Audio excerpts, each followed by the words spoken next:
Julio de 1944. Los pilotos aliados luchaban con los nazis por el dominio del aire. Contra todo pronóstico surgió un piloto brillante al que habían dicho que carecía de lo que hacía falta para volar. Un hombre para quien la guerra era una cruzada personal. Empezó a acumular una victoria tras otra. Esta es la historia de Francis Gaby Gravesky, que gracias a sus agallas aprendió a ser un asesino del aire. se convirtió en uno de los mayores ases del aire de Estados Unidos durante la Segunda Guerra Mundial. ¡Abre fuego! ¡Abre fuego!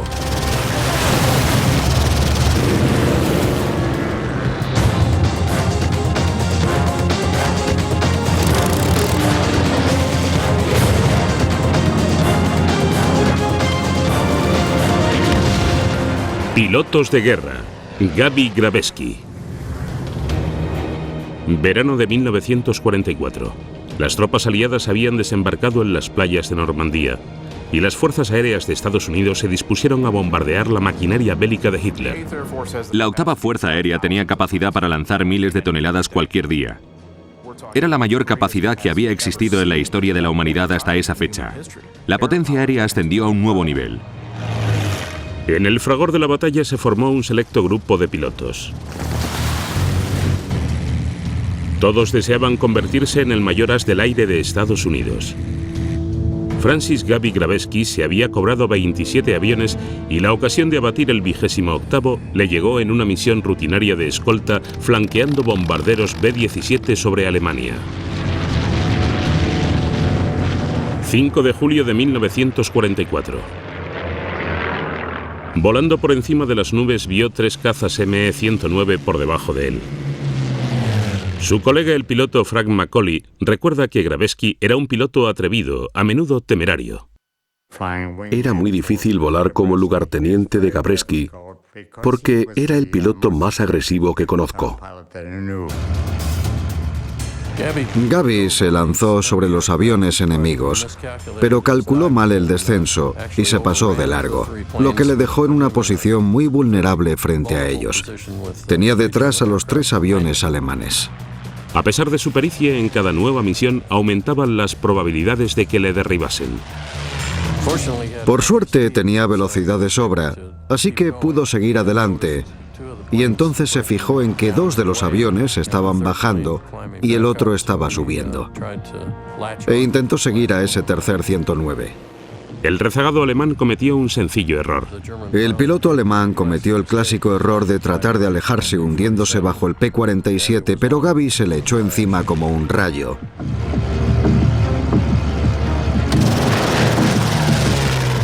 Y lo reventó. Las alas y el motor se prendieron fuego. El piloto saltó y Gaby vio que el avión se estrellaba en el suelo. Gaby Gravesky lo había logrado. 28 victorias a su nombre. Una hazaña increíble. 5 años antes, Oil City, Pensilvania. ¿Qué tal lo he hecho, señor Stoker? Bueno, ha sido más que interesante, eso se lo aseguro, joven. Lo más extraordinario es que cuando Gravesky empezó a volar, era incompetente y propenso a los accidentes. No tenía talento natural de ningún tipo para volar. El as había crecido en un mundo opuesto al del aeródromo. Era uno de los 5 hijos de una familia católica de inmigrantes polacos de primera generación de Oil City, en Pensilvania. Mi padre creció en una familia que trabajaba mucho, y si quería salir adelante, tenía que trabajar para conseguirlo. Los Gravesky persiguieron el sueño americano, pero el joven Francis nunca olvidó sus raíces familiares. Cuando los nazis invadieron Polonia, fue un mazazo. Se lo tomó mucho más personalmente que otros estadounidenses. Y pronto llegó gente del Ejército del Aire de Estados Unidos buscando reclutas. Él pensó que sería algo de lo que sus padres estarían orgullosos y se alistó. Estados Unidos no estaba en guerra, pero el conflicto en Europa mantenía ocupados a sus oficiales de alistamiento. A pesar de su motivación, Gaby no demostró ningún talento. Era demasiado rígido con los mandos. Se quedaba tieso. No se podía relajar. Creo que son los 30 minutos más aterradores que he pasado en el aire. El instructor de Gaby le dijo que era un lastre y le sugirió que abandonase. Su instructor le dijo que no tenía lo que hacía falta para ser piloto y le sometió a un vuelo eliminatorio. No tiene ninguna facilidad. Un vuelo eliminatorio significa que si no lo apruebas no puedes ser piloto. Se dio cuenta de que iba a ser una decepción para sus padres y una decepción para sí mismo. Y sintió una gran presión. Pero quien le hizo un examen fue un oficial con el que Gabreski se sintió cómodo. El piloto le dijo que hiciera una serie de maniobras. Gaby estaba tranquilo. Bajaron y aterrizaron.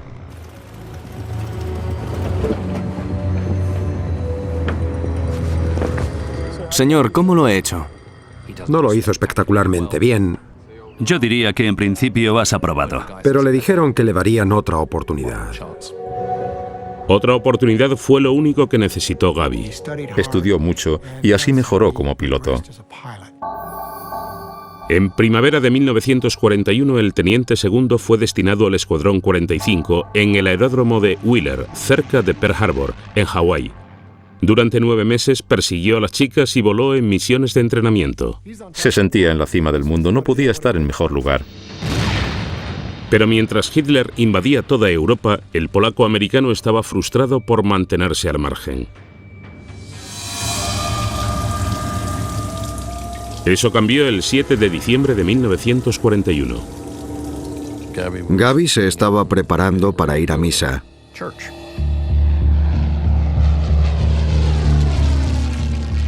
Oyó un avión volando.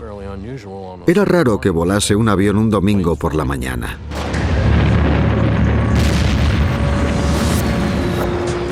Pero era el ataque sorpresa japonés a Pearl Harbor.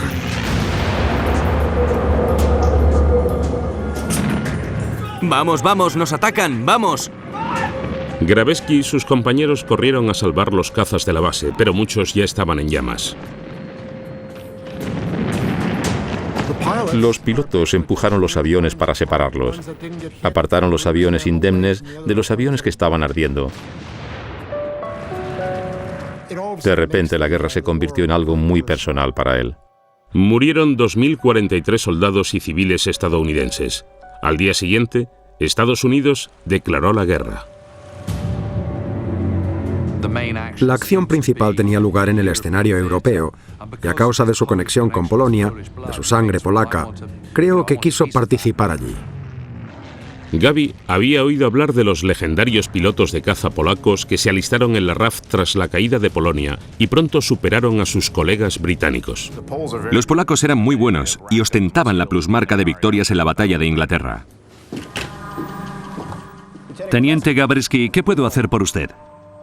Gravesky se acercó al jefe de su escuadrón con una petición inusual. Hablo polaco con fluidez. Quería que le transfirieran a un escuadrón polaco de la RAF. Muy bien, veré lo que puedo hacer, teniente. Gracias, señor. Haré lo que pueda. Quería entrar en combate inmediatamente. Y de repente le llegó la orden de marcharse a Inglaterra. Octubre de 1942. Cuando llegó en otoño de 1942, la guerra aérea en Europa estaba empezando a calentarse. Los británicos llevaban casi un año intentando bombardear ciudades alemanas, sobre todo de noche. Era el momento cumbre de los cazas de combate, y la RAF era la que lideraba el camino. Mientras Gravesky aguardaba órdenes en el Londres azotado por la guerra, una noche fue a tomar una cerveza al Embassy Club. Oyó que en una esquina del bar hablaban polaco. Y cuando miró, vio un grupo de pilotos de caza polacos con el uniforme azul de la RAF, haciendo lo que hacen los pilotos de caza, hablar de vuelos de combate.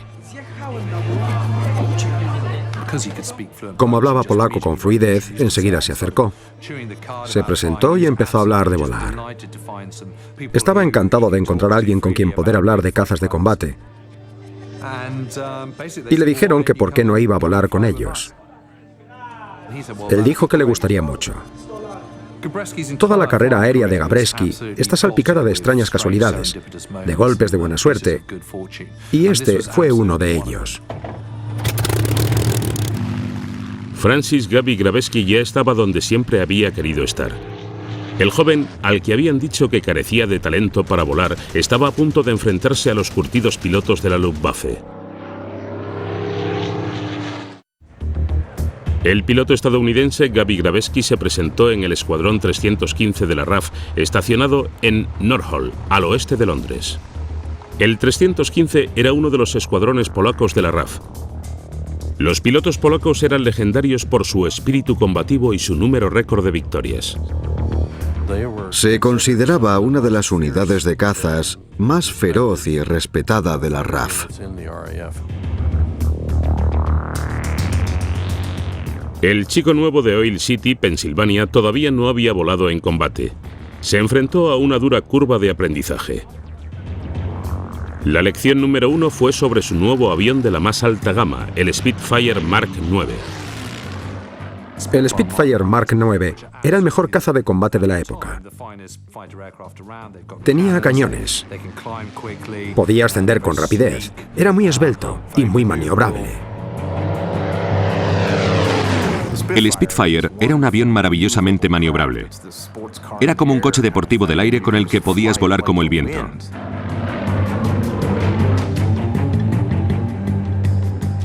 Tadeusz Anders, un brillante piloto del 315, acogió a Gaby bajo su ala y le enseñó la lección número 2, las tácticas. Anders le enseñó muchas lecciones muy valiosas, que no había aprendido cuando era piloto en el Escuadrón 45 de cazas de Hawái, porque no tenía ninguna experiencia de combate. Cuando el líder persigue al enemigo, el lugarteniente protege al líder. Anders estaba convencido de que iba a poder enseñar el oficio a ese estadounidense y acogió a Gaby bajo su ala. Se hicieron muy amigos. La experiencia les había enseñado que si querían derribar algo tenían que acercarse mucho.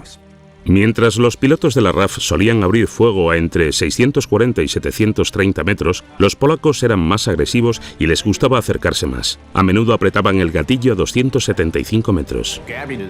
Gaby aprendió a disparar con el caza. No solo a pilotarlo, sino a perfeccionar su objetivo principal, que es derribar aviones enemigos. Desde noviembre de 1942, Gravesky realizó una serie de barridos con cazas sobre Europa, pero, frustrantemente, no se encontró ni un solo avión alemán.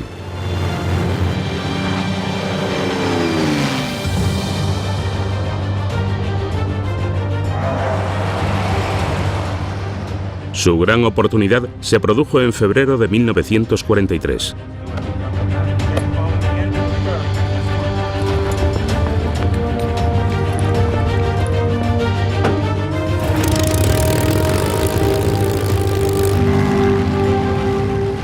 Volando como lugarteniente de Anders, Gaby y el 315 estaban escoltando bombarderos en un ataque sobre la Francia ocupada.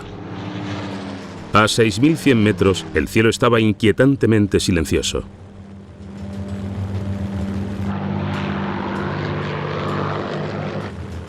¡Peligro! ¡Peligro!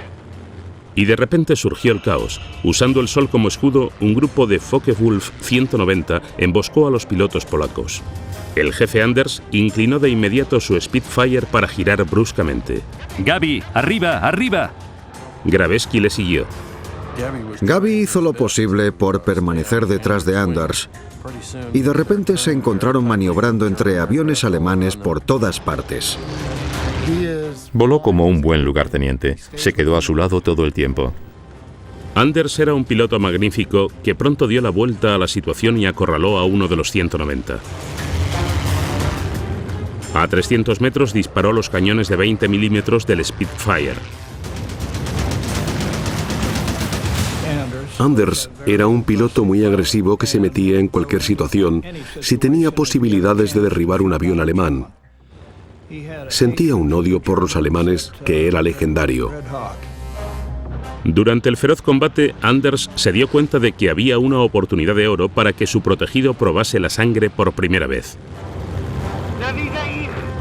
Anders le dijo que mirase, que allí estaba el enemigo, pero él no pudo ver a nadie. Anders le dijo que disparase. ¡Dispara! Gaby, Al final escogió uno de los 12 puntos que había en el horizonte y Anders le dijo, ¡abre fuego, abre fuego! Entonces se puso a disparar los cañones y vio que las balas trazadoras volaban por el aire, pero no pasó nada. Los 190 habían escapado en cuestión de segundos. Gravesky no tenía ni idea de si sus disparos habían dado en el blanco. En su primera acción, Gavreski se quedó paralizado. Le entró cierto pánico. Sabía lo que tenía que hacer, pero de repente se vio en medio de una situación de combate, con aviones enemigos de verdad, con esvásticas de verdad, con balas que venían hacia él, y el cerebro se le paralizó.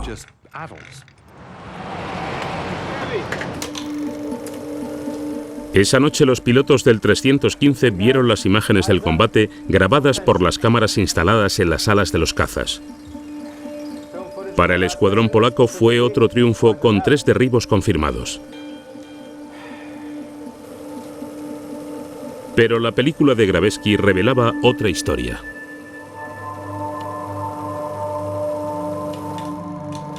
Se quedó alucinado porque un Focke-Wulf 190 había volado justo por delante de sus narices, esperando a que lo derribaran. Fue entonces cuando Anders le había gritado que disparase, pero él no lo había visto. Es el clásico aturdimiento que se produce en la cabina de un caza. Si tenían suerte, sobrevivían a suficientes misiones como para superarlo. Puede que Gaby aún no hubiera derribado ningún avión nazi, pero había aprendido a pilotar un Spitfire con velocidad y precisión. Ya era un piloto distinto que cuando había conocido a Tadeusz y los hombres del 315. Sabía maniobrar el avión, conservar la munición, acercarse a la presa. Había aprendido a ser un asesino del aire. A finales de 1943, Gaby recibió una llamada de la 8ª Fuerza Aérea de Estados Unidos. Estaban incrementando sus operaciones en Europa y querían que volviera con ellos. Así que Gravesky se unió al grupo de caza 56 en Kincliffe, en el centro de Inglaterra. Su misión era escoltar a los bombarderos aliados en territorio enemigo. El objetivo de la 8ª Fuerza Aérea, el mando de bombarderos, era destruir la capacidad bélica de Alemania. Los altos mandos de las fuerzas aéreas lo habían apostado todo por los bombardeos estratégicos, los bombardeos del interior de Alemania, con el fin de derrotar a Alemania desde el aire. Y los cazas se consideraban un gran apoyo para ese plan. Tras su curso intensivo de combate con los polacos, Gaby pensó que tenía ventajas sobre sus colegas estadounidenses. A Gaby no le recibieron precisamente con los brazos abiertos cuando llegó al grupo de cazas 56. Les Smith era piloto del grupo de cazas 56. Recuerda bien a Gravesky. Era bastante arrogante. Se pensó que llegaba a un escuadrón al que podía dar lecciones. Soy el capitán Gavreski. Creo que era muy chulo. Había volado mucho. Era capitán y estaba muy seguro de sí mismo. Hubo gente que se dijo, ¿quién es este tío? ¿Por qué recibe tratamiento especial? ¿Por qué se nos une ahora? Y la respuesta a esas preguntas era la misma de siempre. Como era un recién llegado, tendría que demostrar lo que valía en el combate. Su primera tarea fue aprender a pilotar el moderno P-47 Thunderbolt, apodado el Jag por el Jaggernaut. Era un auténtico mastodonte. Pasar de un Spitfire a un Thunderbolt era un proceso que requería modestia por parte de casi todos los pilotos de cazas aliados, pero aún más por parte de Gaby. Otro piloto del Grupo 56, Billy Edens, recuerda su impresionante potencia. Nunca he conducido un tanque o un tren, pero parecía lo mismo. Tenía un motor enorme. Me giré y dije, ¿tengo que pilotar eso? ¿Un tío tan pequeño como yo puede pilotar un avión así? Parecía que no era para una sola persona. Es el mayor caza que se ha fabricado. Cuando veían un P-47 Thunderbolt en tierra al lado de un diminuto y casi ridículo B-24, se preguntaban cómo iban a ser capaces de maniobrar algo así. ¿Cómo iban a poder volar y usar las mismas tácticas que habían aprendido con el Spitfire, que les habían ayudado a sobrevivir hasta entonces? ¿Cómo iban a sobrevivir en esa chatarra enorme?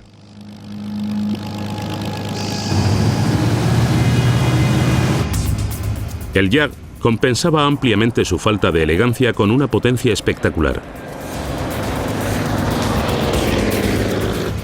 Gaby enseguida se enamoró de su nuevo avión. Le encantaba pilotar el P-47. Se sentía muy a gusto en él. Notaba que era una máquina muy potente, pero al mismo tiempo respondía bien y hacía lo que tenía que hacer. 10 semanas después de unirse al Escuadrón 61, Gaby entró en acción por primera vez. Dirigió un vuelo de 4 cazas sobre Holanda. Y a lo lejos vio un grupo de cazas Focke-Wulf 190. Los alemanes habían desarrollado unas fuerzas excelentes de pilotos de caza. Eran experimentados en el combate. Algunos llevaban más de 3 años haciéndolo. La mayoría con grandes victorias. Algunos eran veteranos de la batalla de Inglaterra. Sabían mucho de cómo sobrevivir en el aire y cómo derribar aviones enemigos. Esta vez Gaby no se quedó paralizado. Usando las lecciones aprendidas de los polacos, descendió con el sol en la espalda, directo hacia el líder de los cazas enemigos. Y entonces se cebó con él. Tuvo un encuentro nada más empezar. Dañó un avión enemigo y así dejó claro que sabía mandar el escuadrón. Ya está, el avión está destrozado, es un avión muy dañado, no llegará a ninguna parte. No lo había derribado, pero para Gravesky su victoria sobre un 109 supuso un gran espaldarazo. Tenía experiencia en combate y eso era muy valioso para cualquier unidad estadounidense que en ese momento acababan de entrar en combate. Así podían contar con alguien que había realizado misiones, que tenía experiencia y que podía enseñar al resto del escuadrón e incluso al grupo entero. Cuando ves al enemigo, atacas. Me pareció que podíamos aprender de él. Enseguida se granjeó el respeto y se olvidó de la mala acogida que había recibido al unirse al 56. De repente, se convirtió en Gaby Gabreski, el hombre del que todos dependían, porque sabía tácticas de combate interesantes gracias a su estancia con los polacos, y las podía enseñar. Eran muy distintas de las tácticas que habían aprendido en Estados Unidos. Poco después de su primer enfrentamiento, el legendario jefe del 56, Hab Semke, ascendió a Gravesky a oficial al mando del Escuadrón 61. Muy bien. Prestad atención. Gabreski asumió el mando del 61 el 9 de junio de 1943. Había pasado año y medio desde Pearl Harbor y ya no era un piloto joven y novato. Había ascendido y desempeñaba un papel de líder importante. Pero Gravesky todavía tenía que derribar un avión alemán. La ocasión le llegó 6 meses después de reincorporarse a las fuerzas aéreas estadounidenses. 24 de agosto de 1943. Gravesky dirigió al 61 en una misión escoltando bombarderos sobre Francia. Avistó 7 Focke-Wulf muy por debajo de él. Pensó que era ideal, que tenía el sol detrás, que estaba a más altura y que podía dar el golpe perfecto. Puedo echarme encima de un 190. Gaby era muy decidido. Efectuaba muy buenos ataques, que planeaba mentalmente, pero más rápido que otros líderes, y yo eso lo apreciaba mucho. Gravesky y sus hombres se abalanzaron sobre los alemanes. Para los pilotos de caza era muy importante saber caer desde encima, porque si el enemigo estaba debajo, contaban con la ventaja del peso de la gravedad y podían abalanzarse como un halcón sobre su presa cuando se lanza hacia el suelo. Gravesky aguardó pacientemente hasta acercarse lo suficiente para apretar el gatillo. La ametralladora del calibre 50 causaba muchísimos daños y llevábamos 8 de ellas que disparaban 600 balas por minuto. Disparaban todas a la vez, así. Se veía todo borroso. No se veía ni el punto de mira con tantas ráfagas. Eran un montón de proyectiles contra el enemigo. Las balas de Gravesky impactaron en el 109. Cuando una bala daba en el avión, el resultado era que veías un pequeño relámpago de luz o una esquirla que se desprendía del avión. El avión giró y cayó en picado.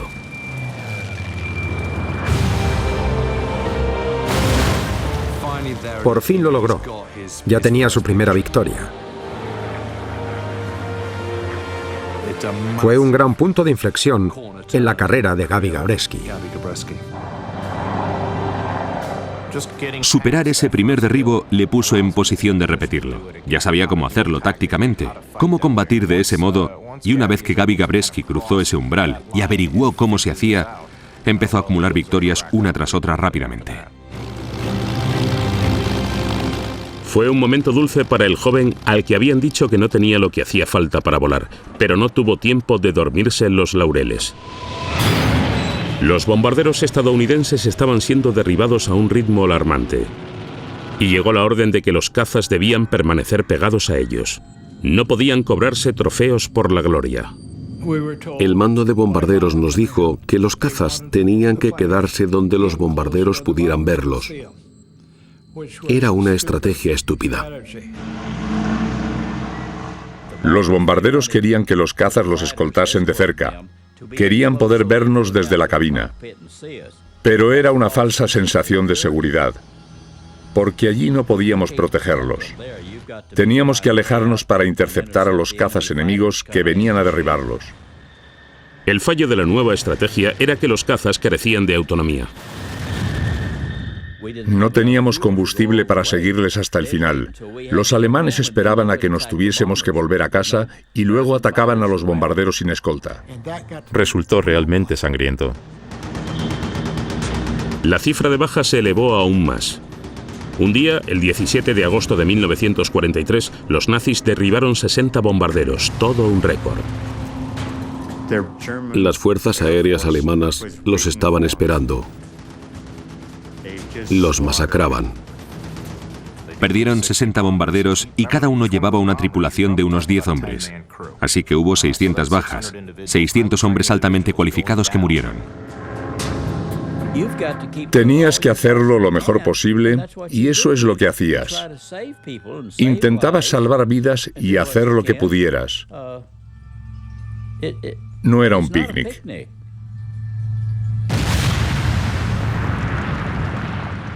Te partía el corazón no poder hacer nada. Murieron muchos hombres. Las pérdidas espolearon todavía más a Gravesky. Estaba más consagrado que nunca a combatir las atrocidades cometidas en el país de sus antepasados. Y cada vez que se subía a la cabina tenía más probabilidades de no regresar nunca.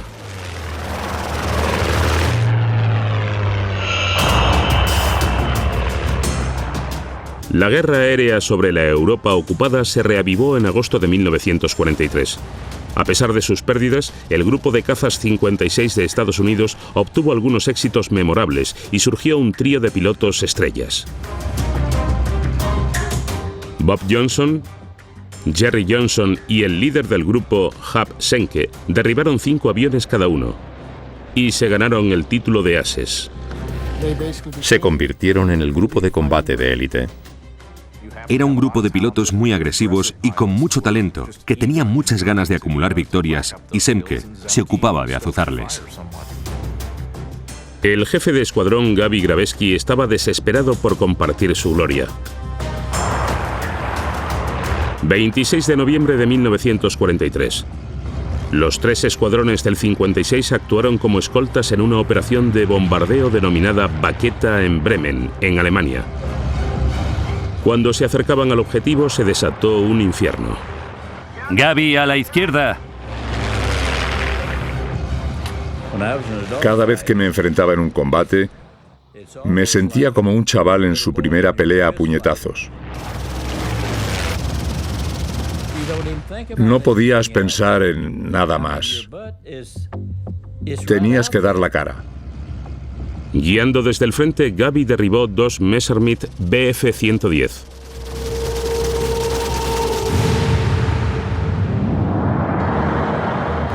Bienvenido al club. Lo había conseguido. Se había unido a la élite de gladiadores aéreos con 5 victorias. Francis Grabewski ya era un as. Cada vez que derribaba a otro se le respetaba más. Todo el mundo se alegraba por él. Ese día el 56 obtuvo 23 victorias, una cifra notable. La prensa publicó una foto de los heroicos pilotos que les subió la moral.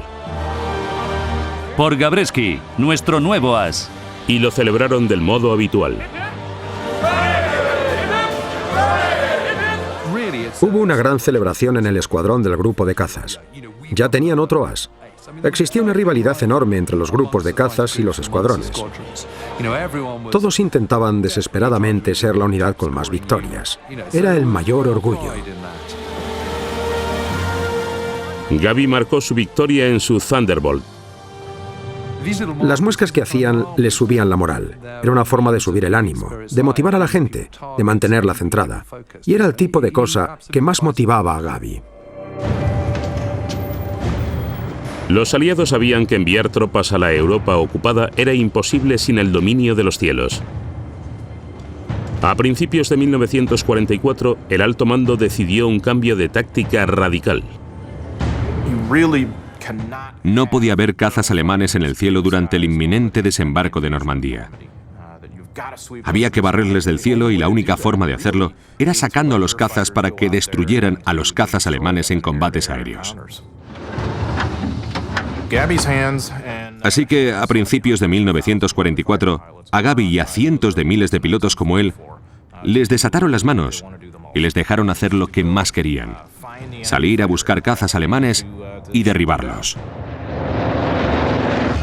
A finales de enero, Grabewski derribó 3 cazas alemanes más en solo 2 días. Una vez que Gaby y otros pilotos empezaron a acumular victorias, surgió una competencia inevitable. Y los jefes azuzaban esa competencia todavía más, al igual que los medios. Señores, a finales de febrero de 1944, los aliados lanzaron una gran campaña para eliminar de una vez por todas la capacidad alemana para seguir librando la guerra. es un momento decisivo en la guerra del aire. Se apodó la Semana Grande. La Semana Grande fue la mayor operación de la 8ª Fuerza Aérea desde que había llegado a Gran Bretaña. La idea era atacar la industria aeronáutica alemana lo más posible y destrozar a la Luftwaffe todo lo que pudieran, tanto en tierra como en el aire. Eran formaciones masivas de cientos de bombarderos que acudían día y noche, que lanzaban miles de toneladas de bombas y destruían infraestructuras, fábricas y edificios. Intentaron arrasar Alemania por todos los medios posibles. La Semana Grande ofreció a los ases estadounidenses la mejor oportunidad posible de lucirse. Durante la Semana Grande había muchos más aviones de ambos bandos. Los alemanes se defendieron lo mejor posible y enviaron más aviones para poder enfrentarse a esos ataques mayores. Así que había muchos más blancos a los que disparar. El as alemán Hans Eckerhard Bob recuerda enfrentarse al ataque estadounidense flanqueado solo por novatos.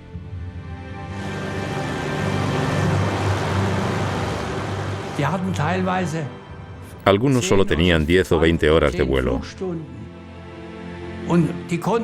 Apenas sabían despegar y aterrizar. Eran un blanco fácil para los estadounidenses.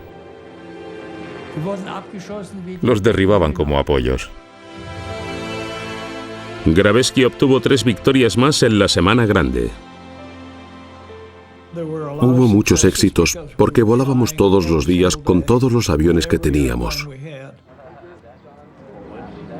La noticia de los éxitos del grupo de cazas 56 se propagó. La prensa los apodaba la manada de lobos de Semke.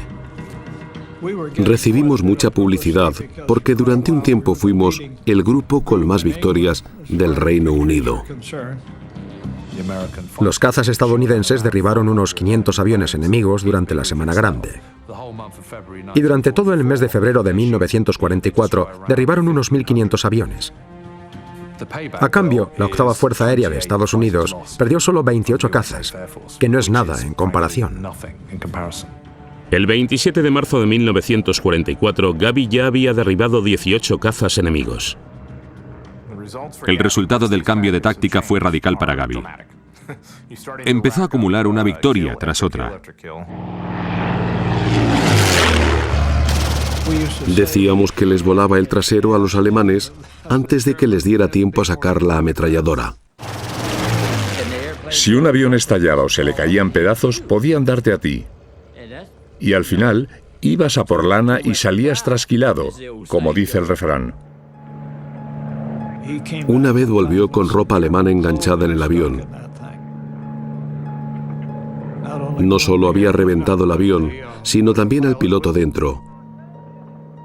Gabreski estaba muy orgulloso de haberse cobrado cada vez más víctimas. Le encantaba. A mí me habría pasado igual. Ese día fueron derribados 2 de los mejores pilotos del escuadrón de Gravesky. Todo el mundo lo sintió mucho cuando derribaron a Mahurin y a Jerry Johnson. Todos lo sentimos como la pérdida de un hermano, pero la muerte estaba presente casi todos los días. Con 2 hermanos de armas muertos, el número de ases disminuyó.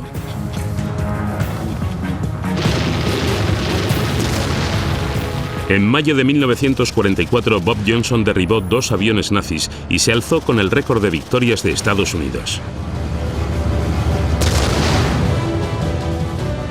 Nada más obtener las 27 victorias, Bob Johnson fue reclamado desde el otro lado del Atlántico y volvió a Estados Unidos. Bob Johnson dejó el frente para vender bonos de guerra en Norteamérica. Y cuando lo hizo causó una gran conmoción mediática. Era el as estadounidense con más victorias de todos los tiempos. Era como una estrella de cine. Gaby Gravesky permaneció en el frente acumulando más victorias. Parecía solo cuestión de tiempo que batiera el récord de Johnson. Si sobrevivía el tiempo suficiente antes de que terminase su periodo de servicio en la guerra. Ya era hora de que descansase.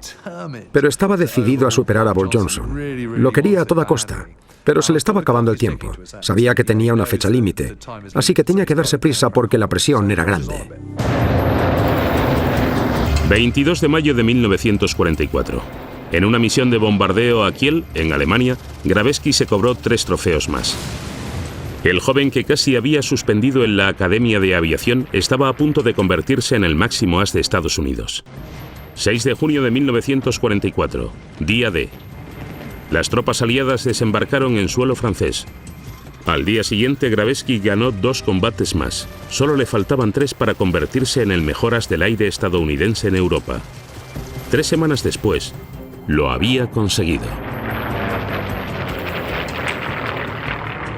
Gaby estaba empatado con Bob Johnson en 27 victorias y siguió volando con la esperanza de superarle.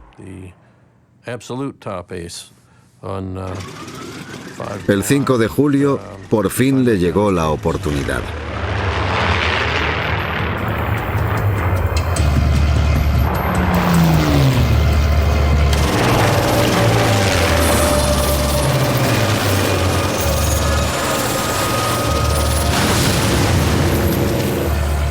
Era oficial. Francis Gaby Gravesky ya era el máximo as de Estados Unidos en Europa. Era una superestrella. Su cara estaba en todos los periódicos de Norteamérica. Se hicieron grandes preparativos para enviarle de vuelta a Estados Unidos. En Oil City, su ciudad natal, donde todavía vivían sus padres, le prepararon una gran celebración. También planeaba casarse y sentar la cabeza. El plan era volver a Estados Unidos, casarse y salir de gira vendiendo bonos. Gaby hizo las maletas. Estaba listo para volver a casa, donde le esperaban un público emocionado y su prometida Kay. Es una de esas historias extraordinarias. El mismo día que se tenía que marchar, vio que había un hueco en la pizarra, que había espacio disponible, y decidió probar suerte por última vez. Quiso sobrevolar Europa una vez más antes de colgar el casco. La misión era una escolta rutinaria de bombarderos a Frankfurt. No había un solo avión alemán en todo el cielo. Al regresar a la base, Gravesky vio un aeródromo cerca de Koblenz, una última oportunidad para destruir aviones nazis. El avión de Gaby dio una pasada por el aeródromo, abriendo fuego. Gaby destrozó un avión.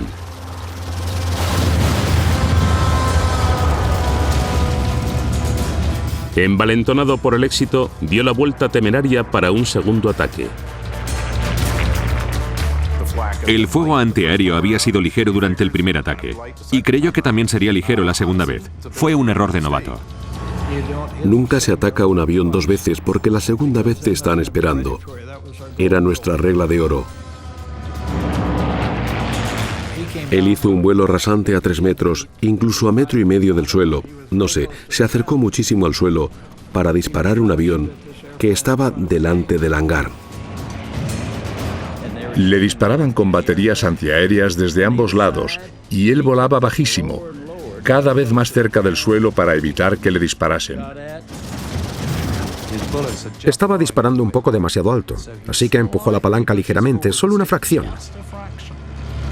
Y al hacerlo notó una sacudida. De repente el avión tuvo problemas. Lo que le pasó es que había rozado el suelo con la hélice, solo un poco. Estaba a cientos de kilómetros tras las líneas enemigas, con el avión mortalmente dañado. No tenía potencia ni forma de regresar a Inglaterra.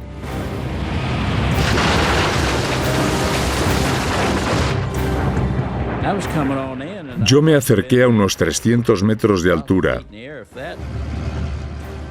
y cuando miré no había más que polvo, una gran nube de polvo. El avión debió derrapar como 3 kilómetros antes de detenerse. Se deslizó muy lejos. Un piloto del Escuadrón 61 ha caído en un aeródromo. Logró aterrizar sin sufrir heridas, pero estaba metido en un buen lío.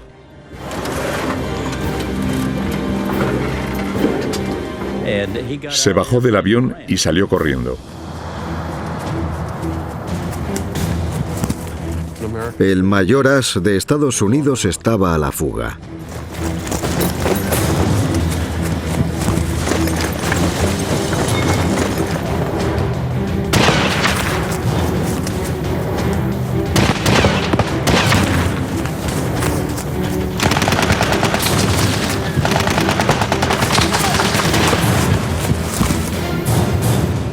Gaby estuvo fugado 5 días antes de que le delatase un granjero alemán. Le llevaron a Stalag Luft 1, un campo de prisioneros donde se reunió con compañeros de la manada de lobos, su líder Hans Semke y los ases Jerry Johnson y Billy Edens. Le enviaron con un famoso interrogador llamado Hans Scharf, que tenía dosieres de todos los pilotos de la 8ª Fuerza Aérea. Y cuando le llevaron a Gaby para interrogarle, Scharf le dijo: «Ah, coronel Gabreski, le estábamos esperando». 10 meses después, Hitler se suicidó en su búnker y el siglo XX cerró su capítulo más siniestro. El campo Stalag Luft 1 fue liberado y Gaby volvió finalmente a casa para casarse con su prometida Kay. Con un total de 28 victorias, Francis Gaby Gravesky fue el mayoras de Estados Unidos en el escenario europeo.